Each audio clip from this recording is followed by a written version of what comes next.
한 달 전 브랜던이 친구의 SNS를 타고 진아에게 연락을 해왔습니다. 둘은 서로 문자를 주고받았고 얼마 후에 만나기로 약속을 했는데요. 이들은 첫 만남에서 사랑에 빠지게 됐고 이제 데이트를 막 시작한 커플입니다. 브랜던은 재정관리 쪽에서 일하고 있었는데 회사에서 보내주기로 한 학회가 캘리포니아 팜스프링으로 정해지면서 진아에게 함께 동행하자고 제안했습니다. 브랜던이 학회를 참석하고 있을 때 진아는 호텔 리조트에서 캘리포니아 날씨를 맘껏 즐기며 즐거운 시간을 보내고 있었는데요. 하지만 이 데이트는 죽음의 데이트로 변하게 됩니다.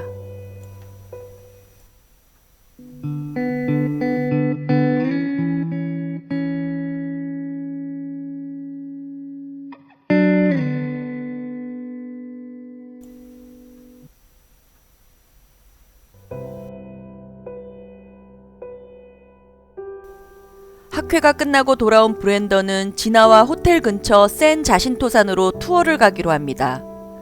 캘리포니아 날씨는 더워서 가벼운 옷차림이 좋지만 산은 온도가 조금 떨어지기 때문에 얇은 점퍼를 하나 더 입기로 했습니다. 브랜던은 디카를 주머니에 넣었더니 공간이 부족해서 핸드폰은 호텔에 두고 가기로 하는데요. 길어야 2시간 정도 걸리기 때문에 다녀와서 맛있는 저녁을 먹을 계획도 세웠습니다. 그들은 조금 후에 호텔 입구에서 출발하는 투어버스를 탈 생각에 들떠 있었습니다. 투어버스는 호텔을 출발해서 산으로 향했고 가이드의 설명은 흥미로웠습니다. 샌 자신토산은 남가주에서 2번째로 높은 산이며 마운틴 라이언과 방울뱀의 서식지라고 하네요. 하지만 산책로 쪽으로만 다니면 별 문제는 없다고 합니다. 이 산은 산세가 험해서 케이블카로 올라갔다 케이블카로만 내려와야 하고 낮 기온은 38도 정도였지만 산 정상은 눈이 1년 내내 녹지 않는다고 합니다. 케이블카에서 내린 커플은 가지고 온 점퍼를 입고 뷰포인트를 산책하기 시작했는데요. 신기하게도 눈이 녹지 않고 있었습니다. 이들은 눈싸움을 하며 장난을 쳤는데요. 그때 브랜던이 폭포 소리를 듣습니다. 브랜던은 진아에게 폭포를 보러 가자고 제안했고 커플은 폭포 소리가 나는 쪽으로 가기 시작합니다. 커플은 텍사스 달라스에서 왔기 때문에 산이 얼마나 위험한지 정확하게 인지하지 못했는데요. 텍사스에는 산이 없어서 산에 대한 정보가 부족했습니다. 폭포 소리는 산책로에서 아주 가깝게 들렸는데 산속으로 조금 들어가자 소리가 어디서 나는지 정확하게 알 수가 없었어요.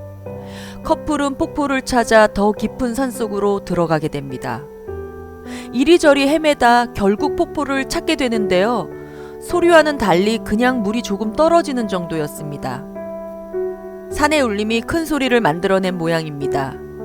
진아와 브랜던은 실망했지만 그래도 나쁘지 않은 하이킹이었습니다. 폭포 근처 바위에서 셀카를 찍으며 둘은 즐거워하는데요. 해가 지기 시작하는 것 같아서 브랜던과 진아는 산책로 쪽으로 돌아가기 시작합니다.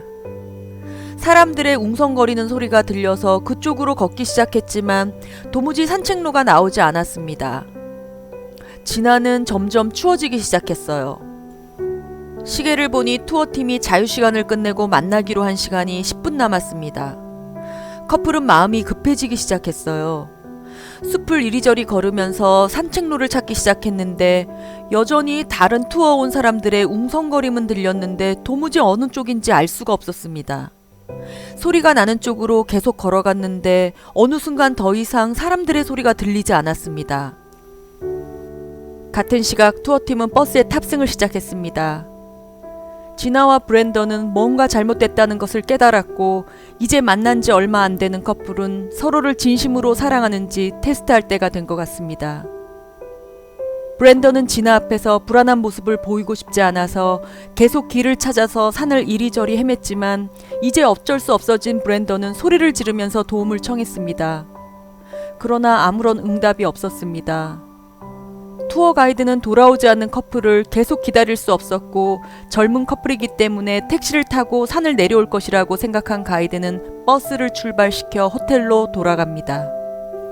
해가 지면서 진아와 브랜던은 추위와 싸워야 했는데요. 산에서 조난을 당할 경우 저체온증으로 사망하는 경우가 많습니다. 이들은 물과 음식도 가지고 있지 않습니다. 이제 해가 점점 지기 시작했지만 내일 아침이 밝으면 길을 찾을 수 있을 거라는 희망을 가지고 있었습니다. 하지만 밤이 되면 산은 굉장히 위험한 곳이 되는데요. 마운틴 타이거나 방울뱀의 공격을 받을 수도 있기 때문입니다. 밤이 깊을수록 너무 추워진 커플은 동굴 같은 것을 찾기 시작했는데요. 그러나 동굴 안에는 위험한 동물들이 있을 수 있어 선뜻 들어가기가 무서웠습니다.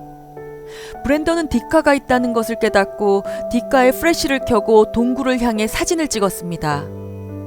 다행히 아무것도 없다는 것을 확인하고 커플은 첫째 날을 동굴에서 겨우 보냅니다.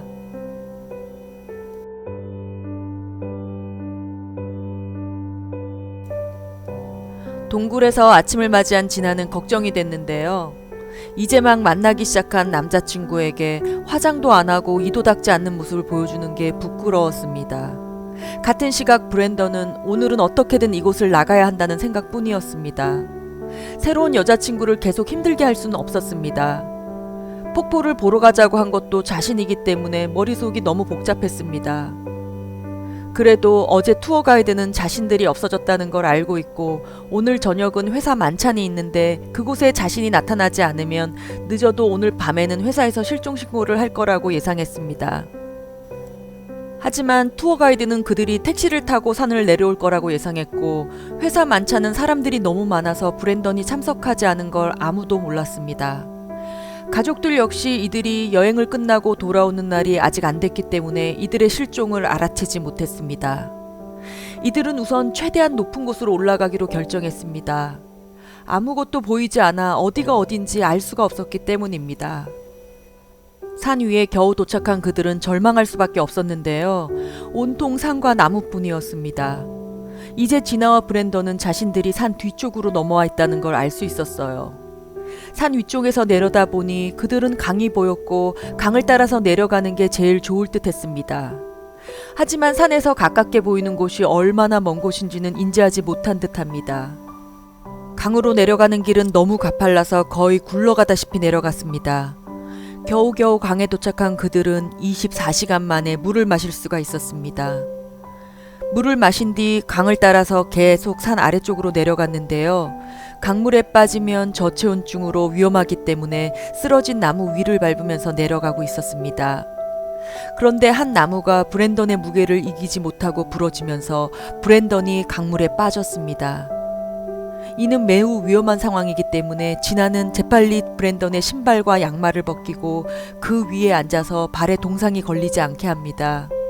이 자세로 두 번째 밤을 겨우 산에서 보냅니다.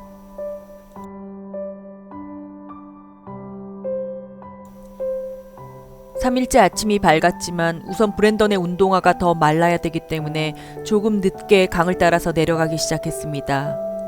이들은 어떤 소리도 사람도 만나지 못했기 때문에 자신들의 구조가 시작되지 않았다는 것을 알 수 있었습니다. 늦은 오후까지 계속 걷던 커플은 사람의 흔적을 발견하게 되는데요. 이들은 미친 듯이 달려가서 도움을 요청했습니다. 그런데 낡은 텐트 같은 곳에는 오랫동안 사람이 살지 않은 듯 먼지가 쌓여 있었고 그곳에서 가방을 발견하게 되는데요. 지도가 있었습니다. 지도 위에는 메모가 쓰여 있었는데 오늘 날짜였어요. 누군가 이 근방에 있다는 증거였기 때문에 진아는 너무 기뻤습니다. 브랜던도 같이 지도를 봤는데 그 날짜는 작년의 오늘 날짜였습니다. 정확하게 1년 전 오늘을 마지막으로 더 이상의 메모는 보이지 않았습니다. 그 노트는 아무리 찾아도 길이 보이지 않는다는 유언과 같은 내용이었고 글을 남긴 사람은 산을 잘 아는 사람 같았습니다. 그는 이 커플처럼 산이 없는 텍사스에서 온 사람도 아니고 지도와 장비들도 있었습니다. 이 사람이 찾지 못한 길을 어떻게 산에 와본 적도 없는 자신들이 찾을 수 있을지 너무나 절망적이었습니다. 진아는 그 가방에서 지갑을 찾았고 그 사람의 주민증을 발견합니다. 그의 이름은 60대 존 존스였습니다. 진아는 캠프 옆에 너무러져 있는 그의 짐을 모두 챙겨서 배낭 안에 넣었는데요. 이분의 짐을 가족들에게 전해줘야 한다는 생각이 들었기 때문입니다. 그러나 동시에 진아와 브랜던은 너무 절망적이었어요. 이곳을 빠져나갈 수 없다는 생각이 들었기 때문입니다. 그런데 이상한 생각이 들었습니다. 그는 왜 길이 없다고 적어 놓았을까요? 강을 따라서 계속 내려가면 산을 빠져나갈 수 있을 것 같은 생각이 들었습니다. 지나와 브랜던은 폭포 소리가 나는 걸 듣고 그쪽으로 걸어가 봤는데요. 그리고 그들은 깨닫게 됩니다. 그들은 갇혔습니다. 절벽과 폭포로 갇혀 있었고 이곳을 빠져나가려면 강을 따라서 다시 올라가야 하는데 그쪽은 너무 가팔라서 떨어지다시피 내려왔기 때문에 그쪽으로 올라갈 수 없음을 알고 있었습니다. 그들이 나갈 수 있는 길은 구조대가 오는 것뿐입니다. 절망에 빠져 있을 때 존의 가방 바닥에서 브랜던이 성냥을 찾아냅니다. 성냥은 산에서 아주 중요합니다. 왜냐하면 밤을 덜 춥게 보낼 수 있기 때문인데요. 브랜던이 모닥불을 피우기 시작했을 때 헬리콥터 소리가 들렸고 그들은 미친 듯이 소리를 질렀습니다. 하지만 헬리콥터는 그들을 발견하지 못하고 지나가는데요. 이 헬리콥터가 구조용 헬리콥터인지는 정확히 알지 못했습니다. 이들은 너무 절망하게 됐고 그날 저녁부터 그들은 서로 떨어져 그날 밤을 보냅니다.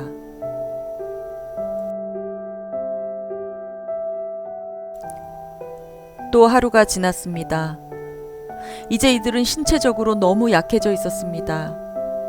아침에 일어난 브랜던은 물을 뜨러 폭포 쪽으로 갔는데요. 그곳에서 시체를 발견합니다. 이제 브랜던은 마지막 선택을 할 수밖에 없다는 생각이 들었습니다.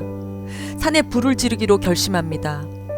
성냥도 몇 개 안 남았고 구조대를 마냥 기다릴 수만은 없었습니다. 불은 생각보다 굉장히 빨리 붙었습니다. 45분쯤 지났을 때 검은 연기가 기둥처럼 솟아올랐습니다. 그러나 몇 분 뒤에 불길이 작아지기 시작했습니다. 지나와 브랜던은 너무나 슬펐습니다. 1시간이 지났지만 아무런 소리도 들을 수가 없었습니다. 그들은 이제 무엇을 어떻게 해야 되는지 너무나 절망적이었습니다. 그때 세상에서 가장 아름다운 소리가 멀리서 들려왔습니다. 그리고 그 소리는 점점점 가까워지더니 그들 뒤쪽으로 헬리콥터가 나타났습니다. 지나와 브랜던은 구조됐습니다. 병원으로 실려간 그들은 존의 성냥 때문에 살았다고 증언했습니다. 존이 남긴 성냥이 2명의 생명을 살렸습니다.